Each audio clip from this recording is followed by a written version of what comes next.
మీకు ఈ వీడియో నచ్చినట్లయితే వీడియోని లైక్ చేయండి. సూర్యప్రతాప్‌కి కత్తిపోటు తగలడంతో రూప, విరూపాక్షి, రాజు ఏడుస్తూ వెంటనే హాస్పిటల్‌కి తీసుకువస్తారు. ముత్యాలు, అప్పలనాయుడు అందరూ కూడా హాస్పిటల్‌కి వచ్చేసి ఉంటారు. డాక్టర్, డాక్టర్ అని స్ట్రెక్చర్‌పై సూర్యప్రతాప్‌ని పడుకోబెట్టుకొని రూప ఏడుస్తూ పిలుస్తూ ఉంటుంది. ఏంటో చెప్పండని డాక్టర్ రావటంతో మా నాన్నని ఎవరో కత్తితో పొడిచేశారు డాక్టర్. ప్లీజ్ డాక్టర్ కాపాడండి డాక్టర్ అని రూప వేడుకుంటూ ఉంటుంది. మీరందరూ ఇక్కడే వెయిట్ చేయండమ్మా అని డాక్టర్ సూర్యప్రతాప్‌ని లోపలికి తీసుకువెళ్ళి ట్రీట్మెంట్ చేస్తూ ఉంటాడు. సూర్య, సూర్య అని విరూపాక్షి కూడా ఏడుస్తూ ఉంటుంది. డాక్టర్ ట్రీట్మెంట్‌ని పూర్తి చేసి బయటికి రాగానే డాక్టర్ ఎలా ఉంది డాక్టర్ అని రూప అడుగుతూ ఉంటుంది. He is out of danger అని డాక్టర్ చెప్పడంతో అందరూ చాలా సంతోషపడుతూ ఉంటారు. అంతా ఆ దేవుని దయ అని అప్పలనాయుడు కూడా చాలా చాలా సంతోషపడుతూ ఉంటాడు.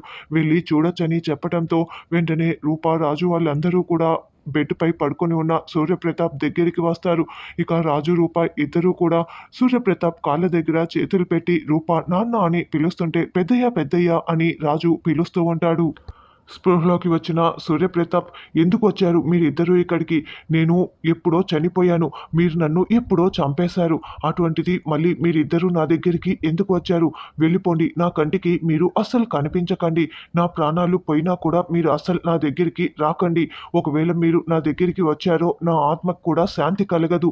మీకే చెప్తున్నది ఇంకా ఎందుకు ఇక్కడే నిలబడి ఉన్నారు? వెళ్ళిపోండి, వెళ్ళిపోండి అని బెడ్‌పై ఉన్నా కూడా సూర్యప్రతాప్ వాళ్ళిద్దరిని తిడుతూ వెళ్ళిపోమ్మని చెప్తూ ఉండటంతో రాజు, రూప చాలా బాగా ఏడుస్తూ సూర్యప్రతాప్‌ని చూస్తూ ఉంటారు.